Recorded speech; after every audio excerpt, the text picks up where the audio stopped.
Hello दोस्तों, कैसे हो आप। आशा करता हूं कि आप खुश होंगे, मस्त होंगे, स्वस्थ होंगे।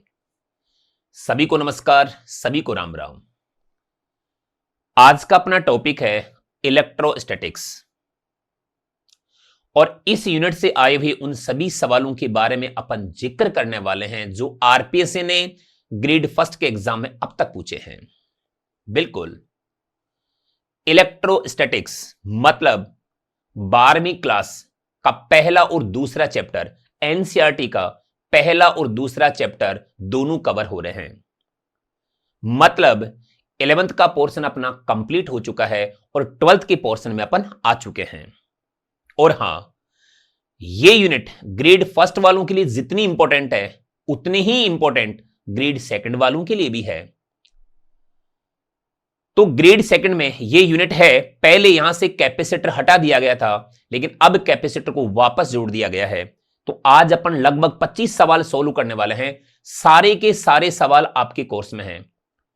और एक बात और सुन लीजिए, अगर आपने ये 25 सवाल ढंग से समझ लिए या कॉन्सेप्ट को समझ लिए, या अगर ये 25 सवाल आपको आते हैं ना, यकीन करिए आपका सवाल एग्जाम में गलत नहीं होगा।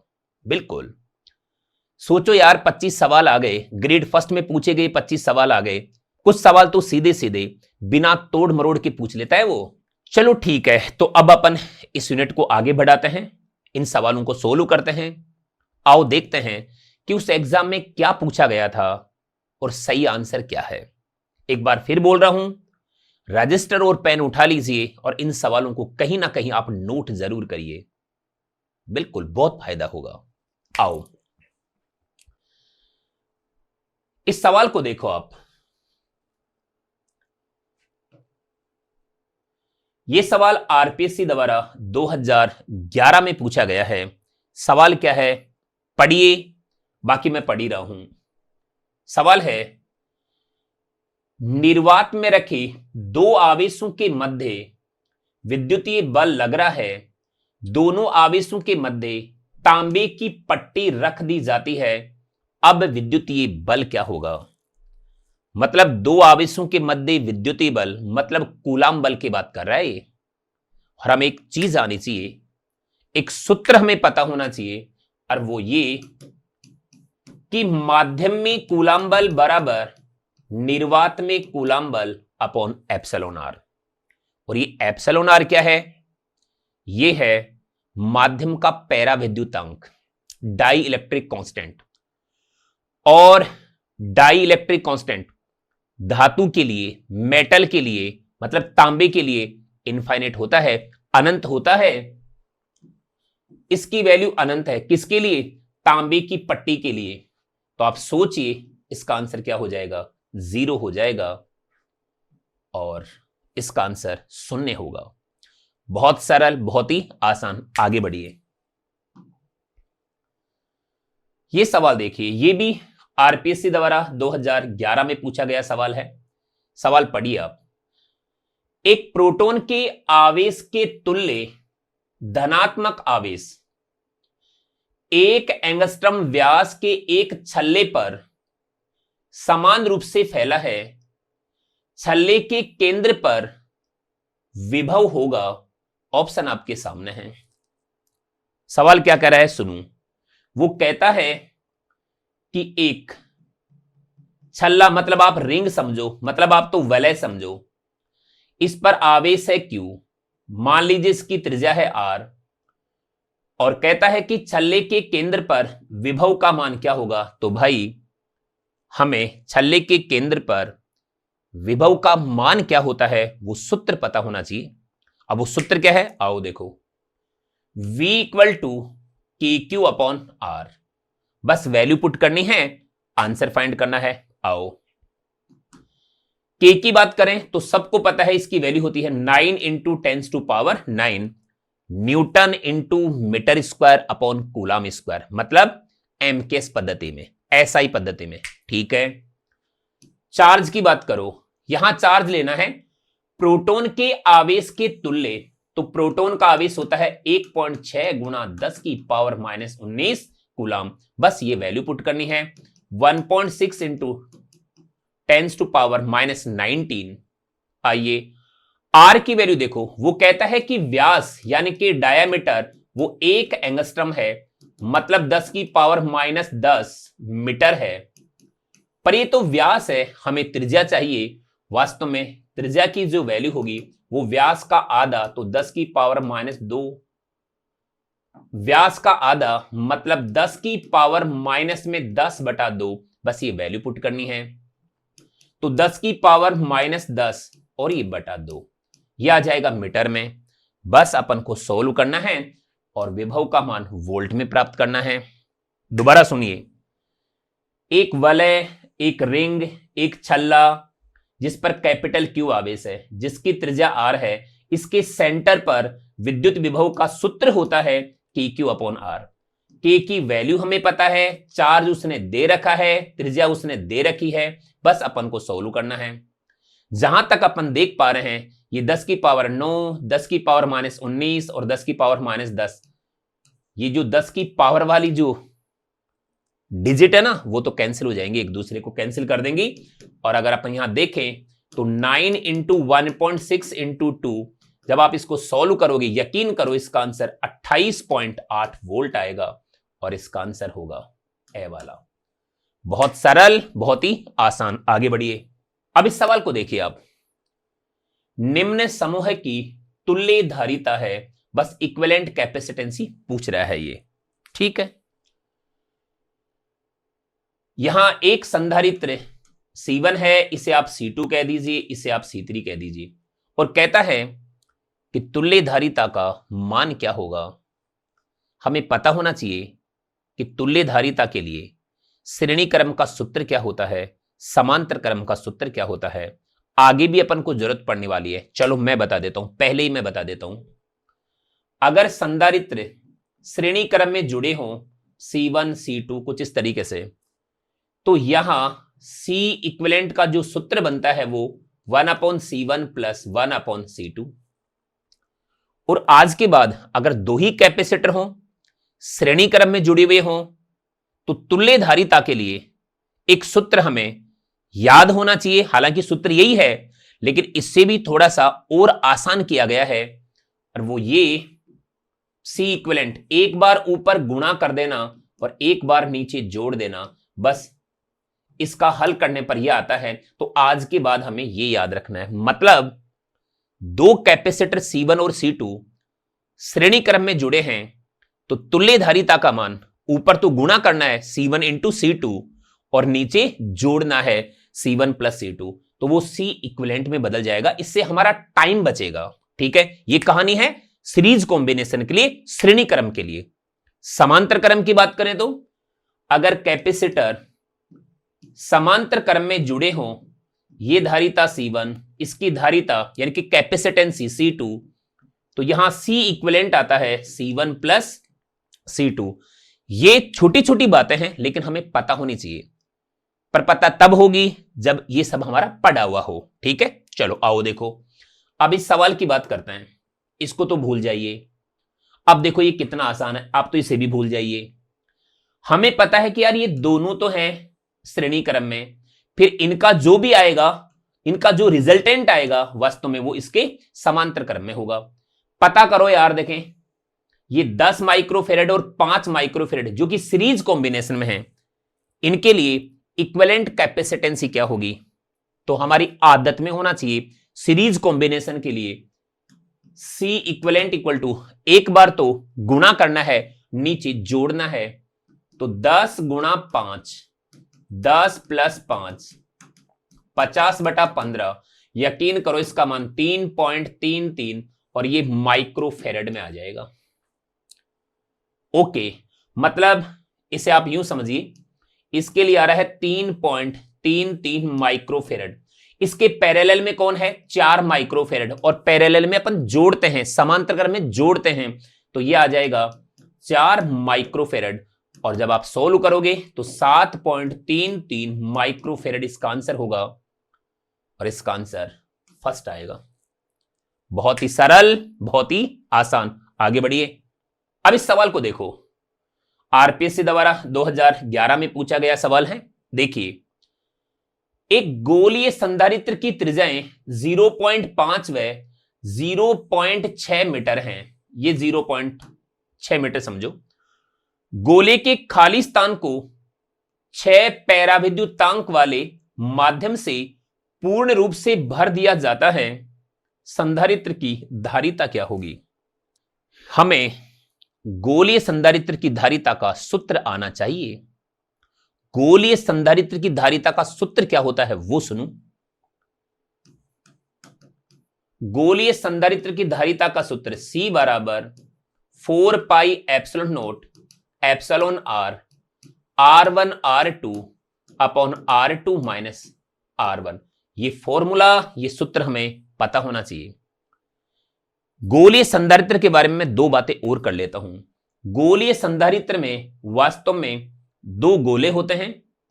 अंदर वाले गोले की त्रिज्या R1, बाहर वाले गोले की त्रिज्या R2।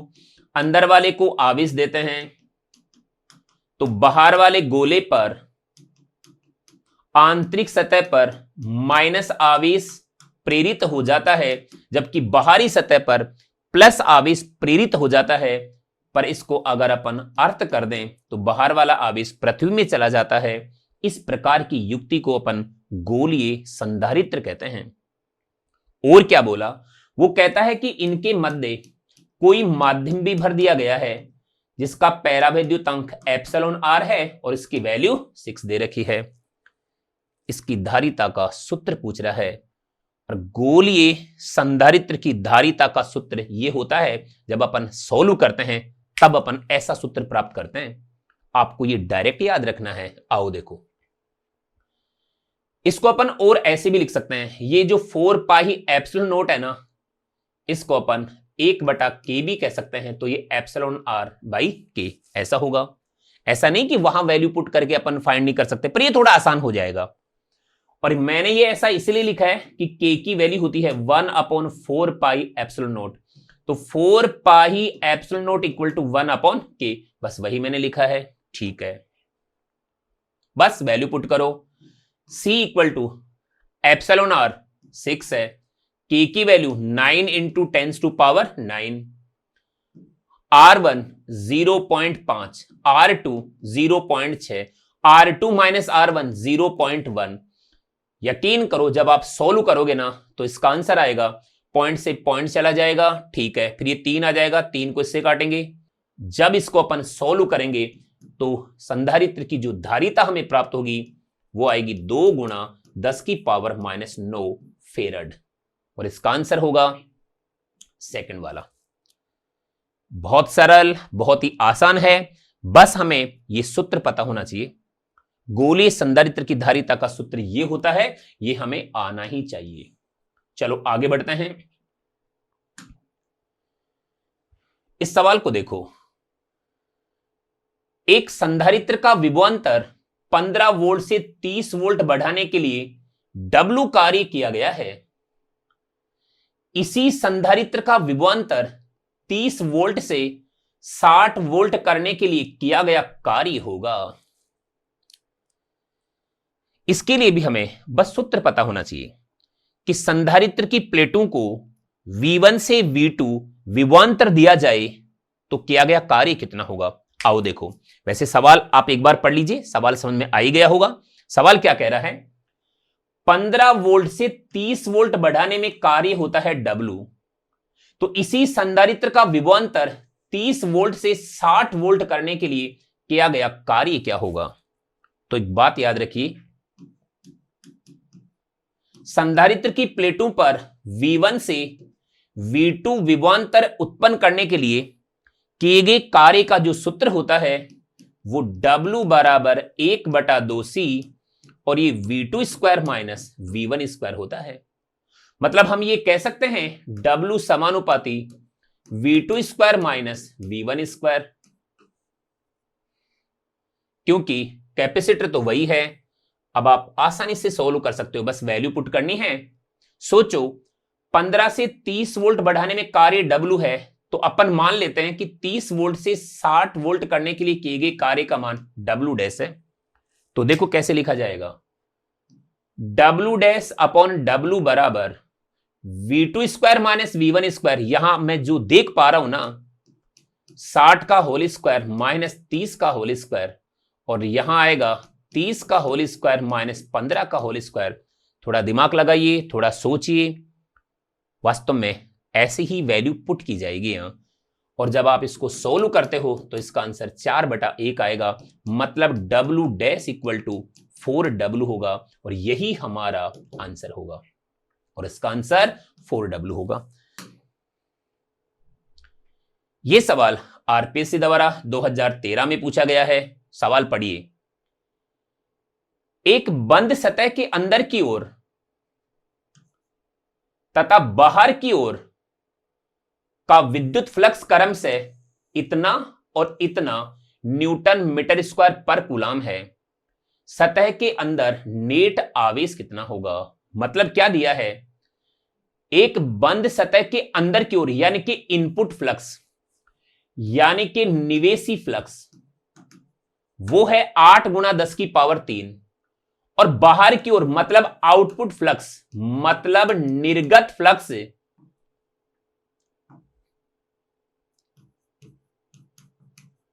फ्लक्स ये दिया गया है 4 गुणा 10 की पावर 3 न्यूटन मीटर स्क्वायर पर कूलम। यह सवाल गाउस के नियम को लेकर के पूछा गया है, और गाउस का नियम क्या है वो सुनो। गाउस के नियम अनुसार नेट इलेक्ट्रिक फ्लक्स यानी कि विद्युत फ्लक्स का मान जो होता है फाई नेट बराबर ये निर्गत फ्लक्स माइनस ये निवेशी flux equal to sigma Q upon epsilon naught. ओ भाई, हमसे सिग्मा क्यू की वैल्यू पूछ रहा है, निर्गत फ्लक्स दे दिया, निवेशी फ्लक्स दे दिया, आंसर आ जाएगा। चलो पता करो, निर्गत फ्लक्स कितना है 4 गुणा 10 की पावर 3, निवेशी फ्लक्स कितना है 8 गुणा 10 की power 3 equal to sigma Q upon epsilon naught. यकीन करिए, माइनस में 4 गुणा 10 की पावर 3 यहां आ जाएगा, फिर यहां sigma Q upon epsilon note आएगा, और सोल्व करोगे तो मैं जहां तक देख पा रहा हूं sigma Q equal to minus में 4 इंटू 10 टू पावर 3 और एप्सिलॉन नोट आएगा, और इसका आंसर ये होगा। ये सवाल वही आरपीएससी द्वारा 2013 में पूछा गया सवाल पढ़िए। आवेशों के गोलीय वितरण वाले एक गोले के अंदर किसी बिंदु पर विद्युत क्षेत्र का परिमाण निम्न के समानुपाती होगा। क्या कह रहा है, एक गोला जिसके अंदर आवेश का वितरण एक समान रूप से बोला गया है, तो इसके अंदर r दूरी पर यहां विद्युत क्षेत्र की तीव्रता के लिए सूत्र पता होना चाहिए हमें। विद्युत क्षेत्र की तीव्रता का मान r पर कैसे निर्भर करता है ये पूछ रहा है। ये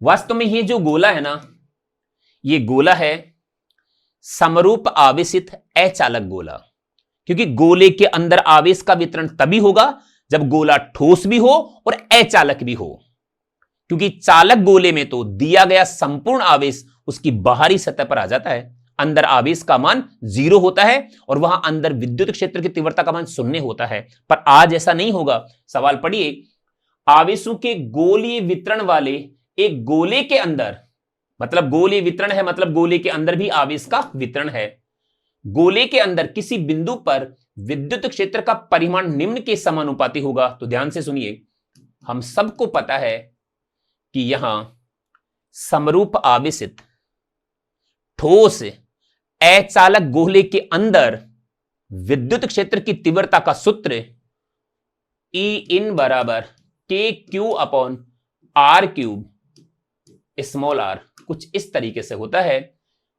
कैपिटल R इसकी त्रिज्या है, स्मॉल r सेंटर से वो बिंदु है जहां आपको E की वैल्यू बतानी है, Q यहां चार्ज है। तो हम ये कह सकते हैं, अगर ये फॉर्मूला हमें पता है तो हम कह सकते हैं E इन समानुपाती स्मॉल r, और इसका सही आंसर होगा A।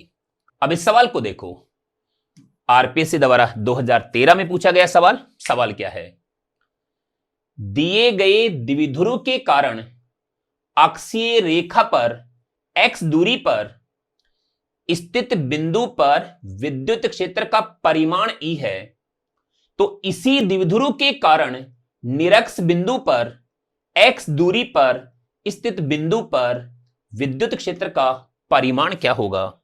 कुछ समझ में आया? मैं समझाऊं इससे ज्यादा बढ़िया है सवाल आप खुद पढ़िए।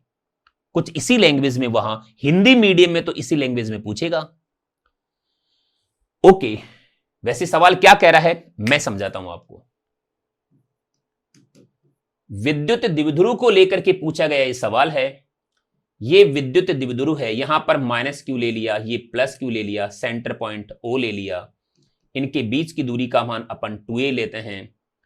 दोनों आवेशों को मिलाने वाली ये जो रेखा है इसको अपन अक्षीय रेखा कहते हैं, और इसके लंबवत वाली ये जो रेखा है उसे निरक्ष रेखा कहते हैं। ये कहता है कि इसके सेंटर से द्विध्रुव के कारण अक्षीय रेखा पर x दूरी पर स्थित बिंदु पर विद्युत क्षेत्र का परिमाण E है। हमें यह पता होना चाहिए कि सेंटर से ही x दूरी पर यहां पर जो तीव्रता होगी उसे ये E कह रहा है। तो कह रहा है कि सेंटर से निरक्ष रेखा पर वही x दूरी पर यहां तीव्रता मतलब निरक्ष पर कितनी होगी? तो जैसा कि हमें पता है बराबर दूरी के लिए अक्षीय रेखा पर तीव्रता दुगनी होती है, तो निरक्ष रेखा पर बराबर दूरी पर विद्युत क्षेत्र की तीव्रता आधी होती है। मैं आपको सूत्र भी बता देता हूं, आओ देखो। अगर x दूरी की बात करता है तो अक्षीय रेखा पर या द्विध्रुव की अक्ष पर इसकी वैल्यू आती है 2 kp/x³। और अगर मैं निरक्ष रेखा की बात करूं और अगर मैं मैग्नीट्यूड की बात करूं, मैं डायरेक्शन की बात ना करूं, तो इसकी वैल्यू आती है kp/r³। मतलब हम कह सकते हैं कि जो अक्षीय रेखा पर तीव्रता है उसका आधा। तो इसका आंसर क्या होगा? इसने यहां E दे रखा है तो निरक्ष रेखा पर आएगा E/2 और इसका सही आंसर होगा B। अब इस सवाल को देखिए। यह सवाल आरपीएससी द्वारा 2013 में पूछा गया। सवाल क्या है, पहले सवाल को पढ़ लेते हैं।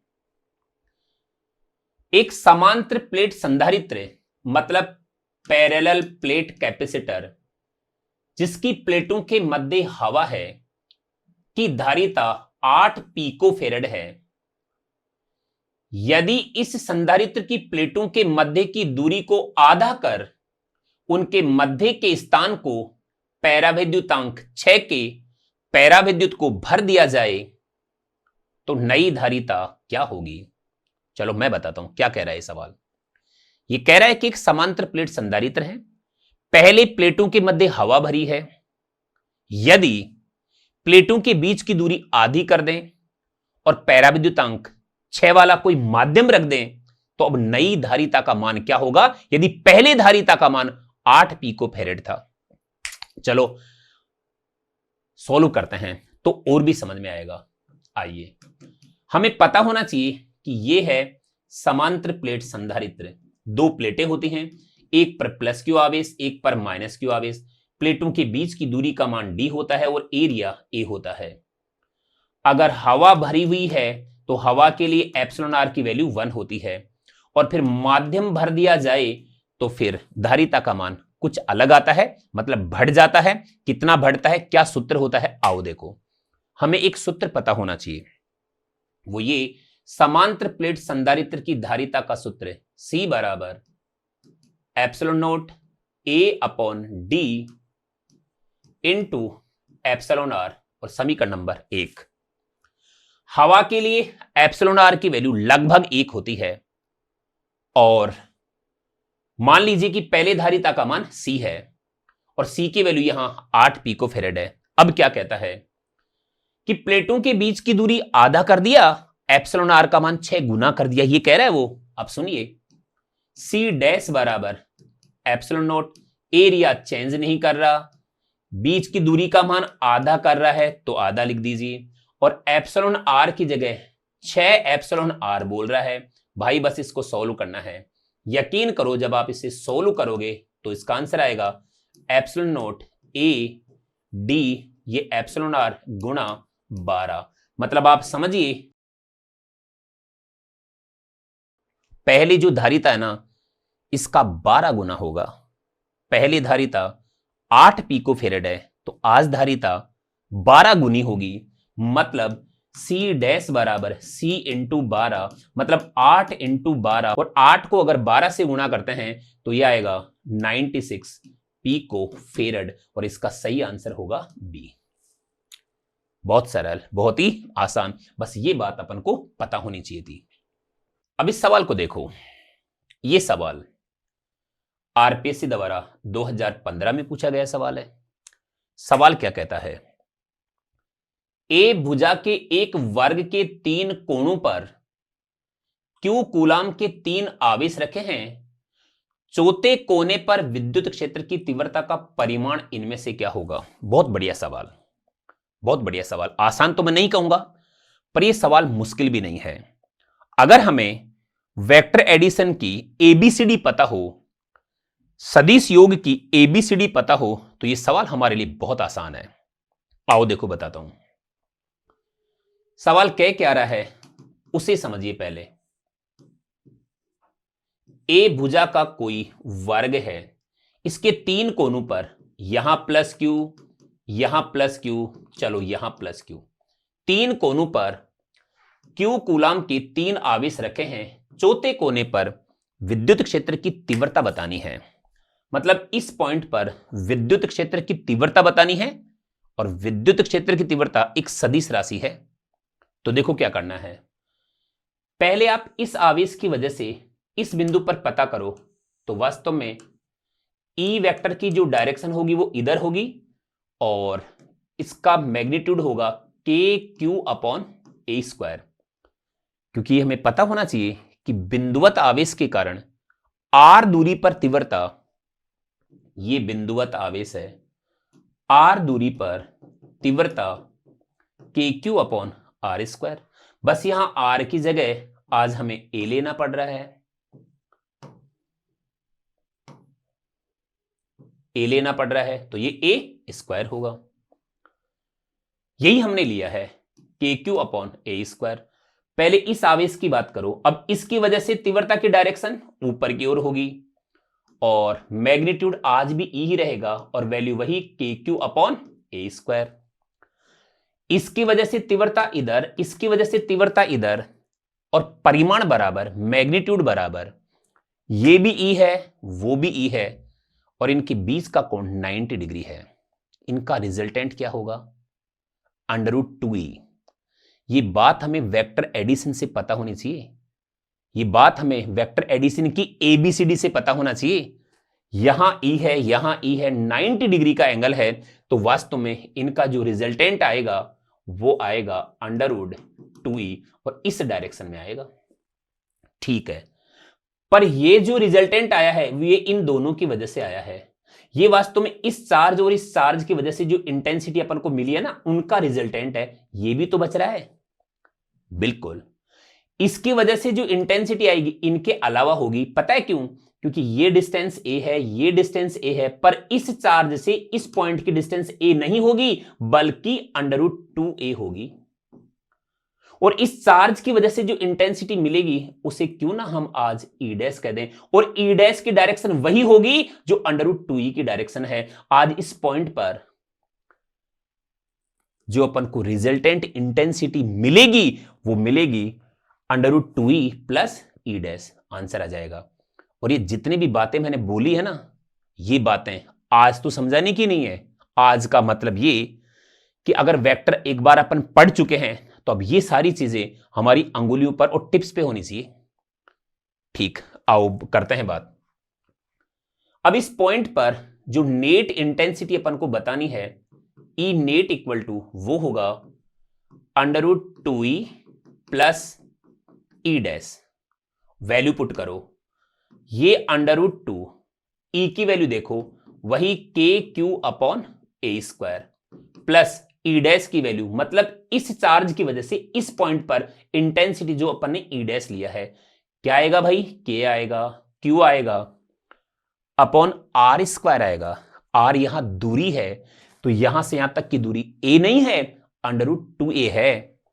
तो यहां √2a और इसका होल स्क्वायर। बस अपन को सोल्व करना है। देखिए के क्यू अपॉन ए स्क्वायर को आप कॉमन लीजिए, √2 प्लस 1/2। आगे बढ़िए, के क्यू अपॉन ए स्क्वायर, ये 2√2 प्लस 1/2 होगा और यही हमारा आंसर होगा। ऑप्शन देख लीजिए, यहां जो ऑप्शन दिया गया है वो 4 pi epsilon not 4 pi epsilon not इनमें दिया गया है। तो कोई बात नहीं, अपन थोड़ा सा आगे और सॉल्व कर लेते हैं। देखिए के की वैल्यू होती है 1/4 पाई एप्सिलॉन नॉट। क्यू की जगह आप क्यू लिखिए, ए स्क्वायर की जगह आप ए स्क्वायर लिखिए, और यहां जो दे रखा है वो लिखिए 2√2 प्लस 1/2। और इसे अपन सॉल्व करते हैं, 2 को आगे ले लो तो 1/8 पाई epsilon not Q upon A square, और यहां 2√2 प्लस 1, और यही हमारा आंसर होगा। ठीक, ओके। देखिए यहां कौन सा ऑप्शन आएगा, जहां तक अपन देख पा रहे हैं इसका आंसर डी होगा। मतलब ये सवाल हमारे लिए सच में आसान होता, पर अपन को ये छोटी छोटी बातें पता होती। तो अब आगे बढ़ो, इस सवाल को देखो, वही आरपीएससी द्वारा 2015 में पूछा गया सवाल। सवाल क्या है, एक क्षेत्र में धनात्मक x दिशा की ओर समान विद्युत क्षेत्र है।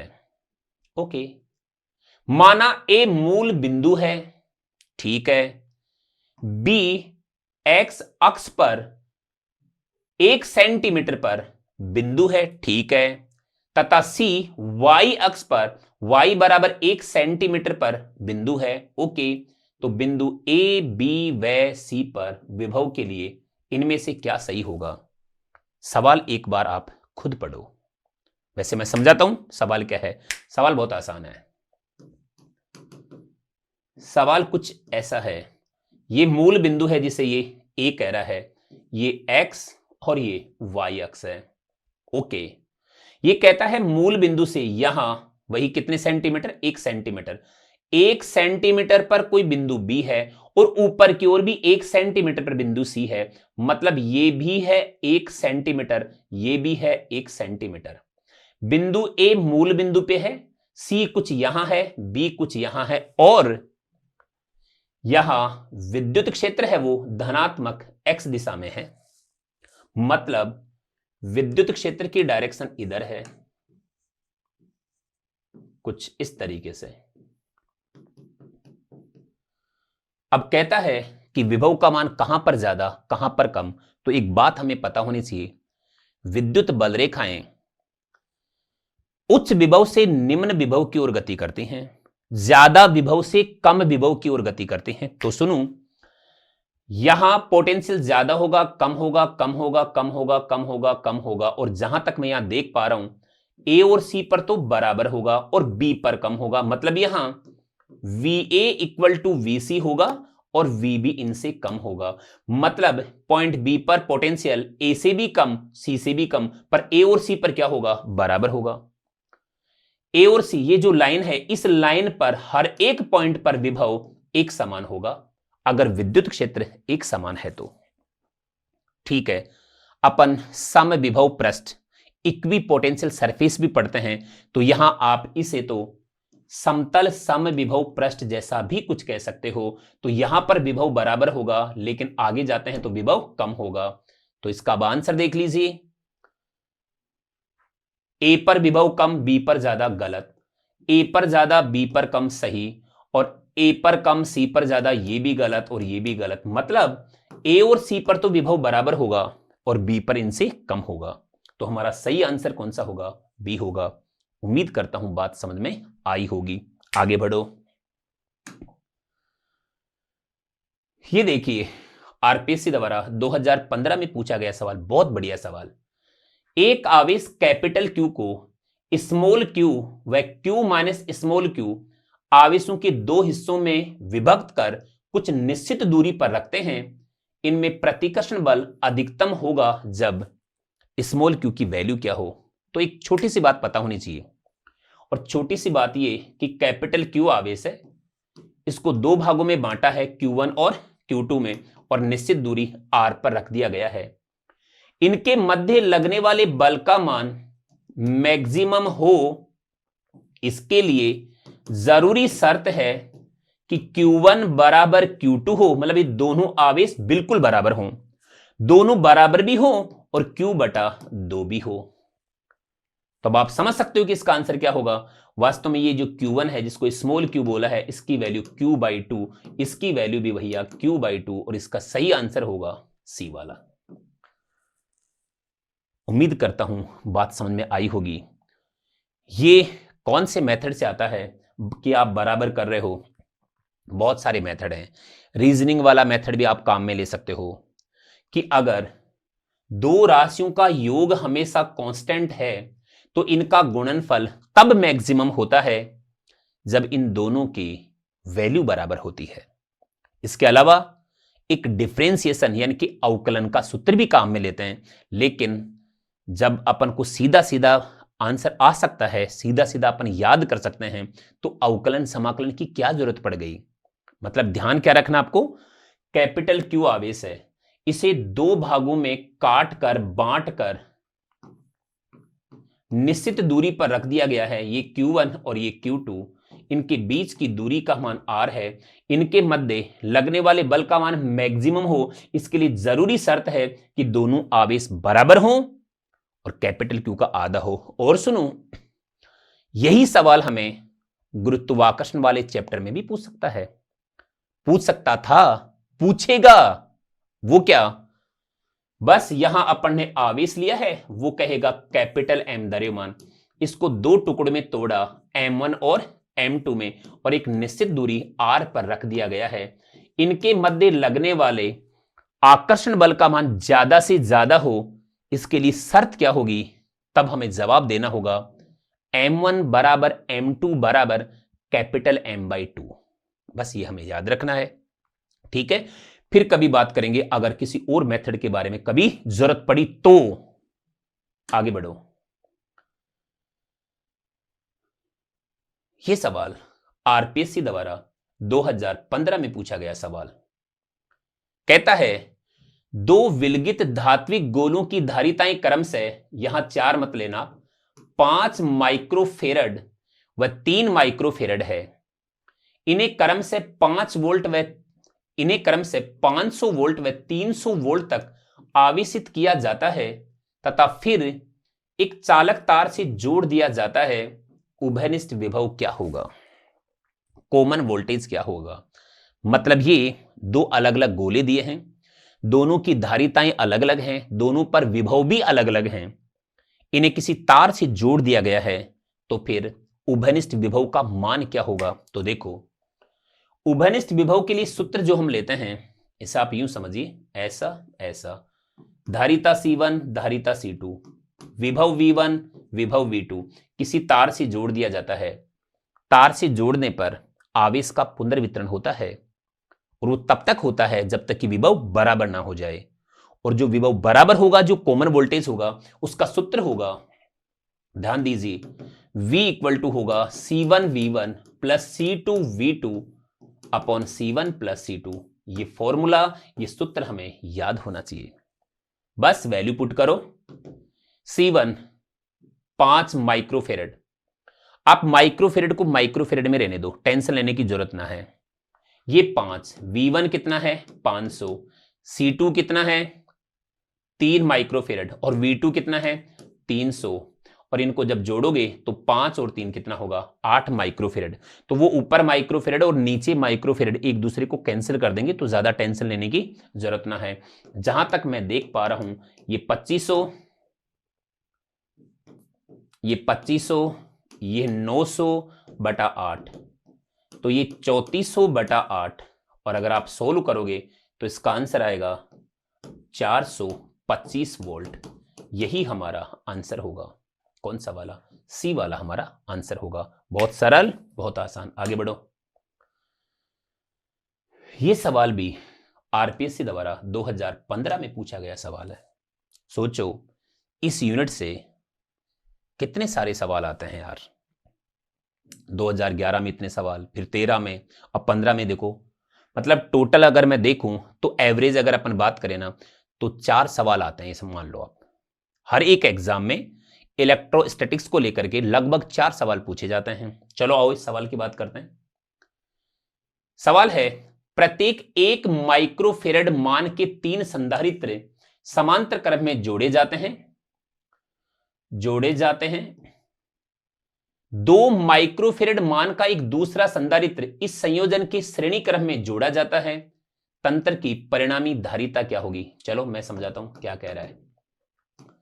ये कुछ ऐसे बोल रहा है, 3 संधारित्र 1, 2 और 3, 1 माइक्रोफेरेड, 1 माइक्रोफेरेड और 1 माइक्रोफेरेड, 3 संधारित्र समांतर क्रम में हैं और फिर इनके श्रेणी क्रम में 2 माइक्रोफेरेड को जोड़ दिया गया है।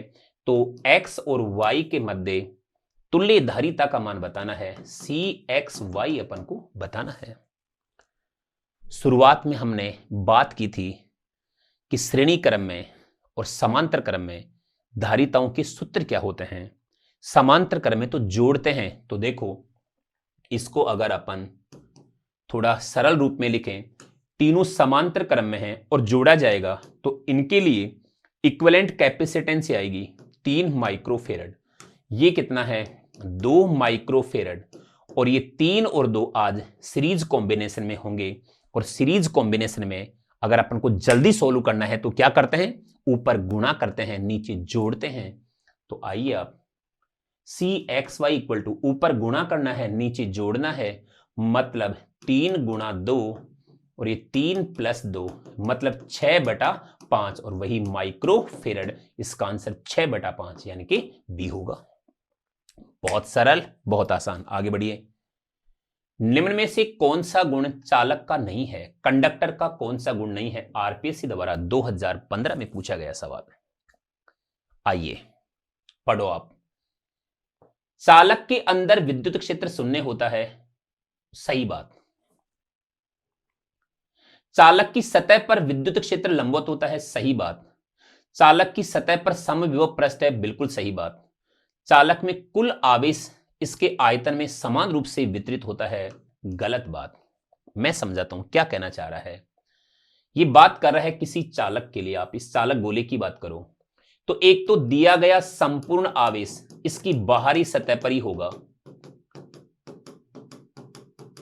मतलब दिया गया आवेश बाहरी सतह पर होगा, अंदर आवेश का मान 0 होगा। यकीन करो अंदर तीव्रता का मान भी 0 होगा, लेकिन अंदर वोल्टेज का मान 0 नहीं होगा, V की वैल्यू KQ/R होगी। ऐसी बातें अपन को आनी चाहिए पहले से। अब पहला क्या कह रहा है? चालक के अंदर विद्युत क्षेत्र शून्य होगा, बिल्कुल सही है। चालक की सतह पर विद्युत क्षेत्र लंबवत होता है, बिल्कुल, यानी कि विद्युत बल रेखाएं आवेशित सतह के लंबवत ही तो निकलती हैं अगर प्लस आवेश है तो, और लंबवत ही प्रवेश करती हैं अगर माइनस आवेश है तो। ऐसा भी हम विद्युत बल रेखाओं के गुण में पढ़ते हैं। आज अपन को बस स्टेटमेंट बताना है कि सही है या गलत है। चालक की सतह पर समविभव पृष्ठ है, बिल्कुल। ये जो आप सतह देख रहे हो ना, हर एक बिंदु पर विभव बराबर है, हर एक बिंदु पर विभव KQ/R है। तो ये वास्तव में समविभव पृष्ठ मतलब EPS मतलब इक्वी पोटेंशियल सरफेस है। फिर क्या बोल रहा है? चालक में कुल आवेश इसके आयतन पर समान रूप से वितरित होता है, नहीं, चालक में कुल आवेश 0 होता है। ये बात गलत है। तो हमारा सही आंसर कौन सा होगा? डी वाला हमारा सही आंसर होगा। बहुत सरल, बहुत आसान सा सवाल है ये तो। आगे बढ़ो। ये सवाल 2018 में पूछा गया सवाल है। सवाल क्या है वो सुनो। नीचे दिया गया चित्र आवेशित कणों की 4 व्यवस्थाएं दर्शाता है। ओ भाई साहब, हो क्या रहा है यार। आगे बढ़ो। अब इस सवाल को देखो। नीचे दिया गया चित्र आवेशित कणों की 4 व्यवस्थाएं दर्शाता है। सभी आवेश मूल बिंदु से समान दूरी पर हैं।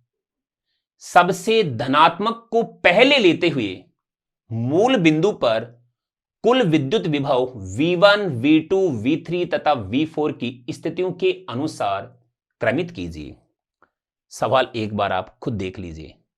हो सकता है ये डाटा आपको स्पष्ट दिखाई नहीं दे रहे हों, लेकिन वो मैं बताता हूं।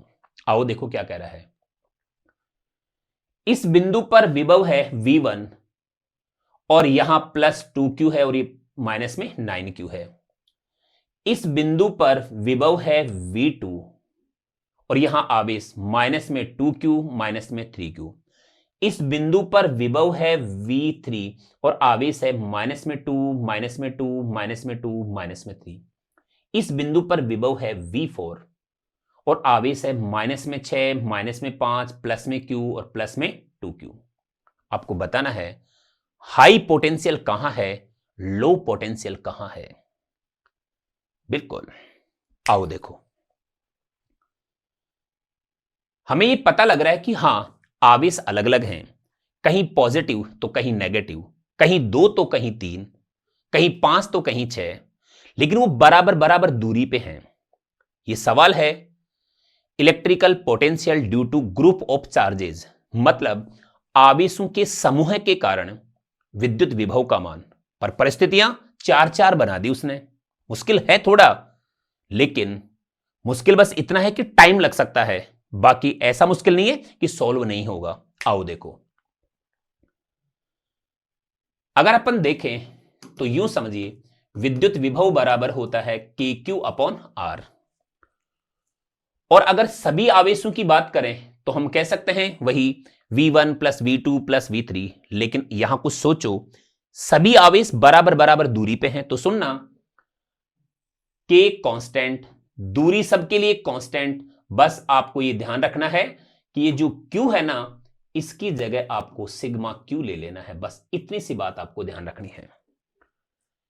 टोटल आवेशों को जोड़ दो, जहां टोटल आवेशों की वजह से विभव ज्यादा, बस वो हाई पोटेंशियल, जहां कम वो लो पोटेंशियल। आओ देखो, मतलब आप यूं समझना V proportional by sigma Q लेना आप तो। अब देखिए आप यहां, अगर मैं बात करूं V1 के लिए, तो यहां V1 प्लस में 2Q और माइनस में 9Q की वजह से होगा। तो अगर इनको अपन जोड़ते हैं ना, तो इसका आंसर आता है माइनस में 7Q। फिर आप V2 में आइए। V2 जो उत्पन्न होगा वास्तव में -2Q और -3Q की वजह से, मतलब टोटल आवेश कितना, माइनस में 5Q। अरे है बहुत आसान ये, बस थोड़ा लेंदी कह सकते हो। V3 देखो, यहां पर जो पोटेंशियल होगा वो इन सभी आवेशों की वजह से होगा, सारे के सारे माइनस में हैं। तो फिर यहां माइनस माइनस माइनस माइनस -2 -2 -2 और -3, तो 2 2 4 2 6 और 3 9। वास्तव में यहां माइनस में 9Q की वजह से यहां पोटेंशियल मिलेगा। यहां पर देखो, ये माइनस पर ये प्लस और ये प्लस, -6Q और -5Q, माइनस में 11Q होगा, पर ये +Q और ये +2Q, मतलब प्लस में 3Q होगा। और देखें तो यहां माइनस में 8Q होगा, मतलब जो V4 है ना, वो उत्पन्न होगा -8Q की वजह से। अब सोचो हाई पोटेंशियल कहां और लो पोटेंशियल कहां।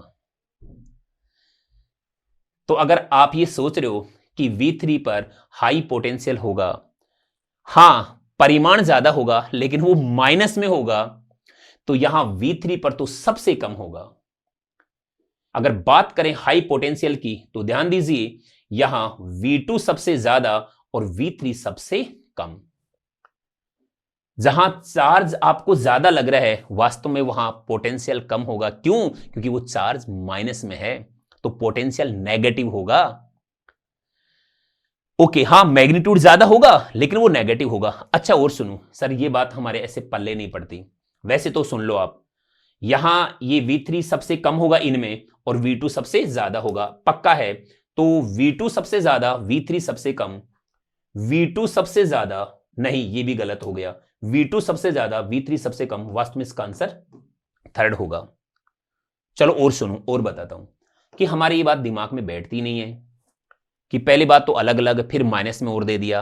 तो सुनो, आप अपने मन से इन सब में कोई भी पॉजिटिव चार्ज जोड़ दो ताकि अपन ये समझ सकें कि वास्तव में हाई पोटेंशियल कहां होगा और लो पोटेंशियल कहां होगा। अपने मन से कुछ भी आप चाहो तो प्लस में 9q प्लस में 9q प्लस में 9q इस तरीके से भी जोड़ सकते हो ताकि ये जीरो हो जाएगा, इसके रेस्पेक्ट में बातें हो जाएंगी।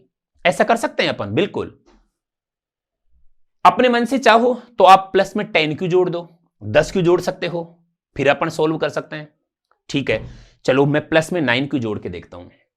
अपने मन से हमने प्लस में 9q ऐड किया, प्लस में 9q ऐड किया, प्लस में 9q और प्लस में 9q। तो अपन यहां देख पा रहे हैं कि ये प्लस में 2 आएगा, ये प्लस में 4 आएगा, ये 0 आएगा और ये प्लस में 1 आएगा।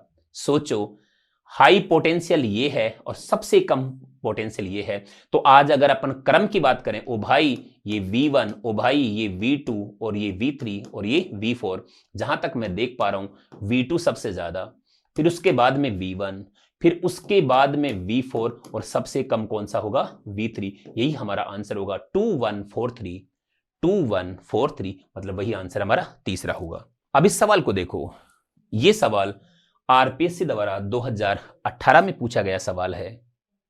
सवाल क्या है देखो, स्थिर वैद्युत अवस्था में चालक के लिए गलत कथन चुनिए। देखो ये 2018 में पूछा है और अभी थोड़ी देर पहले भी अपन पढ़ चुके हैं। दोनों सवाल एक जैसे ही हैं। आओ देखो सवाल क्या है। कौन सा स्टेटमेंट गलत है? चालक के अंदर विद्युत क्षेत्र शून्य होता है, बिल्कुल सही। विद्युत विभव चालक के संपूर्ण आयतन में नियत रहता है, ओहो बिल्कुल ठीक। चालक की सतह पर विद्युत क्षेत्र सतह के लंबवत होता है, बिल्कुल ठीक। संपूर्ण आवेश चालक के अंदर रहता है, ये गलत। तो हमारा सही आंसर कौन सा होगा? डी। ये सारी बातें वही हैं जो थोड़ी देर पहले अपन पढ़ के आए हैं। चालक को दिया गया आवेश एक तो बाहरी सतह पर होता है, मतलब अंदर आवेश 0, वोल्टेज का मान KQ/R होता है और वो कांस्टेंट होता है, और E की वैल्यू 0, और विद्युत बल रेखाएं सतह के हमेशा लंबवत होती हैं। पहला कहता है चालक के अंदर विद्युत क्षेत्र शून्य, बिल्कुल विद्युत क्षेत्र शून्य होगा। विद्युत विभव चालक के संपूर्ण आयतन में नियत रहता है, बिल्कुल नियत रहेगा। चालक की सतह पर विद्युत क्षेत्र सतह के लंबवत होगा, बिल्कुल ठीक है। संपूर्ण आवेश चालक के अंदर रहता है, नहीं।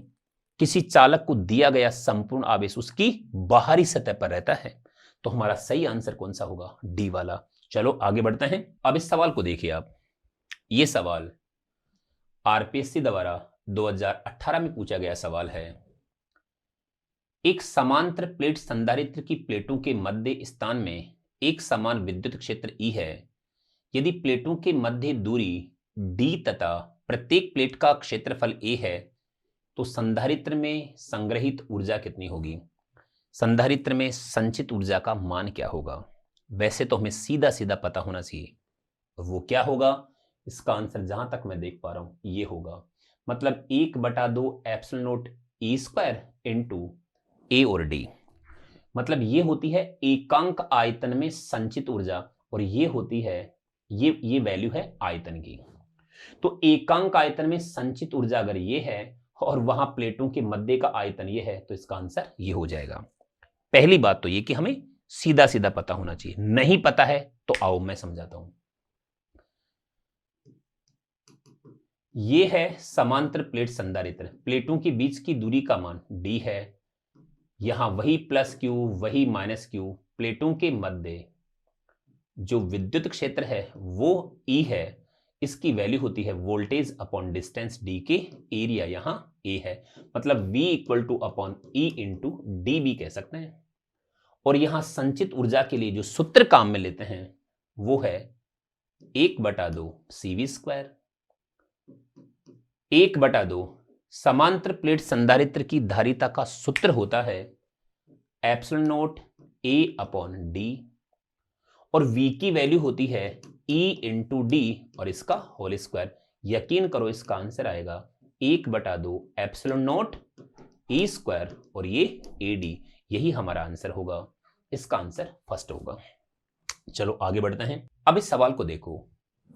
यह सवाल 2018 में पूछा गया सवाल है। सवाल क्या है वो सुनो।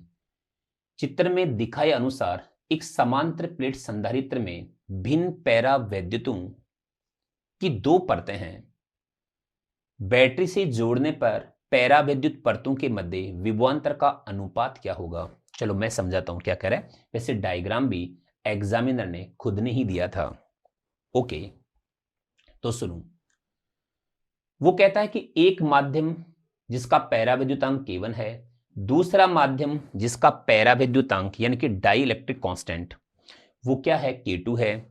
समांतर प्लेट संधारित्र की प्लेटों के मध्य इस तरीके से भरा गया है, इसकी मोटाई A है तो इसकी मोटाई B है। यहां विभवांतर का मान V1 है तो यहां विभवांतर का मान V2 है। ओके, बैटरी से जोड़ दिया गया है तो V1 और V2 का अनुपात पूछ रहा है। ओके, करते हैं भाई बात। वास्तव में एक सूत्र हमें पता होना चाहिए, वो ये कि विभवांतर बराबर होता है विद्युत क्षेत्र की तीव्रता इनटू प्लेटों के बीच की दूरी। और प्लेटों के मध्य विद्युत क्षेत्र की तीव्रता का मान क्या होता है वो सुनो, V बराबर sigma upon epsilon not into D. अगर निर्वात है तो यह सूत्र होगा, पर अगर माध्यम बड़ा है तो फिर आपको यहां एप्सिलॉन आर भी लिखना होता है। यह बात हमें पहले से पता होनी चाहिए। आज यहां एप्सिलॉन आर की जगह वो के दे रहा है और डी की जगह वो ए और बी दे रहा है। तो सुनो ध्यान से, मतलब हम ये कह सकते हैं कि V proportional to D upon epsilon R. मतलब अब ये कह सकते हैं V proportional to D upon K। तो भाई हम ये भी कह सकते हैं V1 upon V2 equal to D1 upon D2 और K2 अपॉन K1। यहां D1 A है, D2 यहां B है और ये K2 अपॉन K1। भाई यही हमारा आंसर होगा। और जहां तक मैं देख पा रहा हूं A upon B K2 upon K1, A upon B K2 upon K1, इसका आंसर C होगा। बहुत सरल, बहुत आसान, बस हमें ये बात पता होनी चाहिए। आगे बढ़ो। अब इस सवाल को देखिए। यह सवाल आरपीएससी द्वारा 2022 में पूछा गया सवाल है। बहुत अच्छा सवाल है। विद्युत फ्लक्स को लेकर के यह सवाल पूछा गया है। एक बंद गाउसी पृष्ठ जो R त्रिज्या की एक चकती, R त्रिज्या की एक चकती एवं एक अर्धगोले से बना है। यह अर्धगोले से एक बंद गाउसी पृष्ठ बना है। एक समान विद्युत क्षेत्र में चित्रानुसार रखा गया है। अर्धगोले की वक्राकार सतह से विद्युत क्षेत्र सदिश का निर्गत फ्लक्स क्या होगा, यानी कि वक्र सतह से निर्गत फ्लक्स क्या होगा, यह पूछा जा रहा है। तो सुनो, जितना निवेशी फ्लक्स होगा उतना ही निर्गत फ्लक्स होगा। मतलब इस चकती से रिलेटेड जितना फ्लक्स होगा उतना ही वक्र पृष्ठ से रिलेटेड फ्लक्स होगा। अंतर इतना है, चकती के लिए नेगेटिव होगा क्योंकि निवेशी यानी कि इनपुट फ्लक्स होगा, पर वक्र पृष्ठ के लिए आउटपुट फ्लक्स होगा, मतलब निर्गत फ्लक्स होगा। ठीक है, तो हमें क्या करना है, आपको बस चकती का बताना है, उसका आंसर अपने आप आ जाएगा। चकती वाला नेगेटिव आएगा, वक्र सतह वाला पॉजिटिव आएगा। अब चकती का कैसे ज्ञात करें, आओ, फॉर्मूला पता होना चाहिए हमें। विद्युत फ्लक्स बराबर E vector dot A vector, मतलब ई ए कॉस थीटा। तो फाई बराबर ई ए कॉस थीटा, यहां ई है यहां ए है। अब कॉस थीटा, थीटा देखो, थीटा है एरिया वेक्टर और ई वेक्टर के बीच का एंगल। तो ई वेक्टर की डायरेक्शन तो ये है, और इस चकती की अगर मैं बात करूं तो इस चकती का एरिया वेक्टर वास्तव में इधर है, और एरिया वेक्टर और ई वेक्टर के बीच का एंगल ये होगा। तो ये 30 डिग्री सवाल में दे रखा है, तो ये वाला 150 डिग्री होगा। आइए, तो आप ई ए कॉस 150 डिग्री कह सकते हो। फाई बराबर ई की वैल्यू ई है, ए की वैल्यू पाई आर स्क्वायर है, और कोस 150 होता है माइनस में √3/2, यानी कि ये फाई की वैल्यू जो आ रही है वो किसके लिए, वो चकती के लिए, वो माइनस में ई पाई आर स्क्वायर √3/2। समीकरण नंबर 1 ऐसा चकती के लिए आया, पर जितना चकती के लिए होगा उतना ही कर्व सरफेस के लिए होगा, क्योंकि टोटल फ्लक्स 0 होना है। तो आप चाहो तो मेथड भी यूज कर सकते हो, वैसे कह सकते हो कि चकती के लिए इतना आ रहा है नेगेटिव, तो वक्र सतह के लिए इतना ही आएगा पॉजिटिव, और यहां जो ऑप्शन अपन को मिल रहे हैं उसमें आंसर बी आएगा। अब ये सवाल देखो, ये सवाल 2022 में पूछा गया है। सवाल पढ़िए आप। नीचे दिए गए चित्र में संधारित्र C1 पर आवेश है और दिया गया है C1 का मान 4 माइक्रोफेरड, C2 का मान 2 माइक्रोफेरड, C3 का मान 1 माइक्रोफेरड, और कहता है कि यहां पर आवेश का मान यानी कि Q1 का मान बता दो, C1 पर आवेश कितना होगा। ओके, तो सबसे पहले तो ये पता करो कि यहां इस निकाय में इक्विवेलेंट कैपेसिटेंसी कितनी होगी और टोटल आवेश कितना होगा। तो सुनो, इसे अपन ऐसे भी बना सकते हैं, ये 100 वोल्ट है, यहां ये C1 4 माइक्रोफेरड है, और यहां जो ये वैल्यू आप जो देख पा रहे हो इसे मैं C डैश कह देता हूं। ये दोनों समांतर क्रम में हैं और समांतर क्रम में तुल्य धारिता जुड़कर प्राप्त होती है। तो यहां जब जुड़ेगा तो हम कह सकते हैं 3 माइक्रोफेरड। अब ये 4 माइक्रोफेरड, ये 3 माइक्रोफेरड, और ये श्रेणी क्रम में, तो आप पहले ये बताओ C इक्विवेलेंट क्या होगा। जैसा कि हम पढ़ चुके हैं, श्रेणी क्रम में ऊपर गुणा करना है, नीचे जोड़ना है। तो ऊपर गुणा करेंगे 4 माइक्रोफेरड, 3 माइक्रोफेरड, और जोड़ने पर 7 माइक्रोफेरड, यह आंसर कुछ माइक्रोफेरड में आएगा, और 12/7 माइक्रोफेरड। हमारे पास में C इक्विवेलेंट आ गया, वो है 12/7 माइक्रोफेरड। हमारे पास में पोटेंशियल दे रखा है 100 वोल्ट। तो बताइए यहां टोटल चार्ज कितना होगा, Q equal to CV। C की वैल्यू है 12/7 माइक्रोफेरड, और V की वैल्यू है यहां 100 वोल्ट। आप इसे सोल्व करोगे तो इसका आंसर आएगा 1200/7 माइक्रो कूलाम। अब टोटल आवेश का मान कितना है, 1200/7 माइक्रो कूलाम। और क्योंकि ये दोनों श्रेणी क्रम में हैं तो ध्यान दीजिए, जितना आवेश यहां पर होगा उतना ही आवेश यहां पर होगा, और इसकी वैल्यू 1200/7 माइक्रो कूलाम के बराबर होगी, और इसका आंसर जो होगा 1200/7 माइक्रो कूलाम होगा। मतलब क्या करना है यहां, सबसे पहले इक्विवेलेंट कैपेसिटेंसी बतानी पड़ेगी। तो जो इक्विवेलेंट कैपेसिटेंसी हमें प्राप्त हुई है वो 12/7 माइक्रोफेरड प्राप्त हुई। यहां पर टोटल आवेश की बात करनी है, वो टोटल आवेश का मान 1200/7 माइक्रो कूलाम प्राप्त हुआ।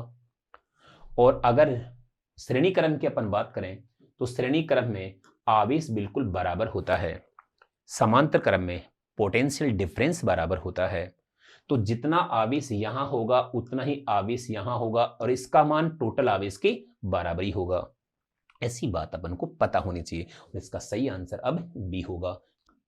अब इस सवाल को देखिए, यह सवाल 2025 में पूछा गया सवाल है। सवाल क्या है सुनो, चित्र में दर्शाए अनुसार 3 सर्वसम आवेश प्रत्येक का मान Q के बराबर है, L लंबाई के एक संभव त्रिभुज के शीर्षों पर रखे हैं, त्रिभुज के केंद्र पर रखे प्लस Q आवेश पर लगने वाले बल का मान क्या होगा। यहां ये Q आवेश, स्मॉल q आवेश, स्मॉल q आवेश, और सेंटर पे है कैपिटल Q आवेश, इस पर लगने वाले परिणामी बल का मान 0 होगा।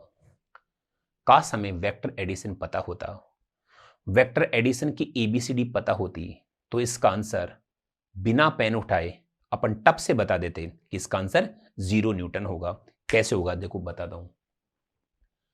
यहां इस प्लस Q की वजह से इस कैपिटल Q पर जो बल लगेगा वो इधर लगेगा। सोचो इसकी वैल्यू F है, मान लो आप।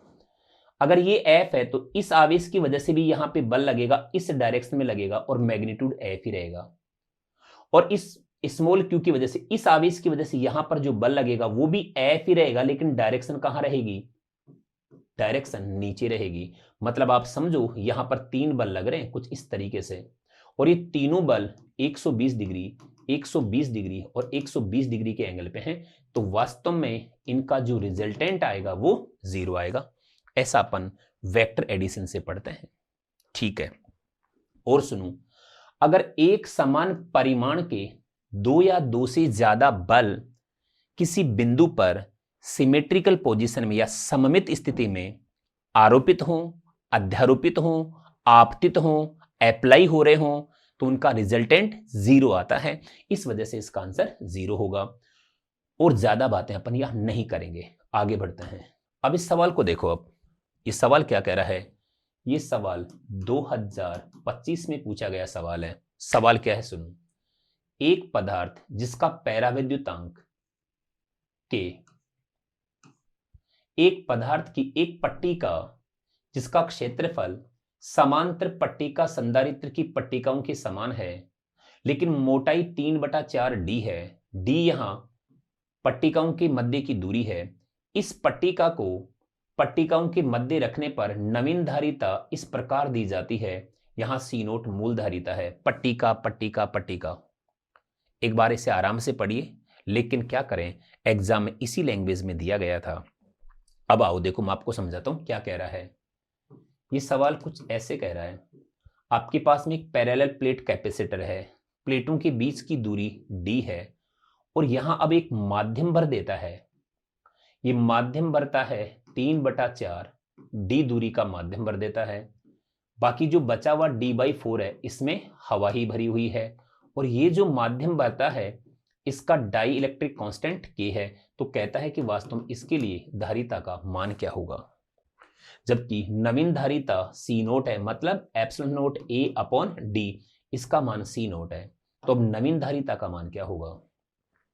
पहले तो इस सवाल को अपन बिना पेन उठाए भी सॉल्व कर सकते हैं। बिल्कुल इसी सवाल को नहीं, इस टाइप के सवालों को जहां माध्यम भरा गया है और अलग अलग पैराविद्युतांक के माध्यम भरे गए हों। यहां तो अच्छा है कि एक ही माध्यम भरा गया है, लेकिन कल को अगर हमें इस तरीके से भी दे दे कि माध्यम यहां भी भरा है, माध्यम यहां भी भरा है, माध्यम यहां भी भरा है, ऐसे सवालों को हम बिना पेन उठाए सोल्व कर सकते हैं, क्योंकि ऑप्शन अपन को वहां ऐसे ही मिलने वाले हैं। चलो पहले अपन इसको तरीके से सोल्व करते हैं, उसके बाद में बात करते हैं। आओ देखो, हमें यह पता होना चाहिए कि अगर समांतर प्लेट संधारित्र है, प्लीज ध्यान दीजिए, समांतर प्लेट संधारित्र है और अलग अलग पैराविद्युतांक की प्लेटें रखी हुई हैं। इसकी मोटाई d1, इसकी मोटाई d2 और इसकी मोटाई d3। पैराविद्युतांक k1, k2 और k3, ऐसे और भी आगे हो सकते हैं। तो ऐसे केस में यहां c डैश इक्वल टू होता है epsilon naught a upon d1 upon k1 plus d2 upon k2 plus d3 upon k3। इस तरीके से आगे चलते जाएंगे। इस फॉर्मूले को यहां यूज करते हैं। तो देखो आप, यहां c डैश इक्वल टू आएगा एप्सिलॉन नोट a अपॉन वही d1 upon k1 plus d2 upon k2। आज दो ही माध्यम हैं, एक माध्यम जो दिया गया है वो, एक माध्यम जो बच गया हवा वाला वो। हवा के लिए k की वैल्यू होती है 1।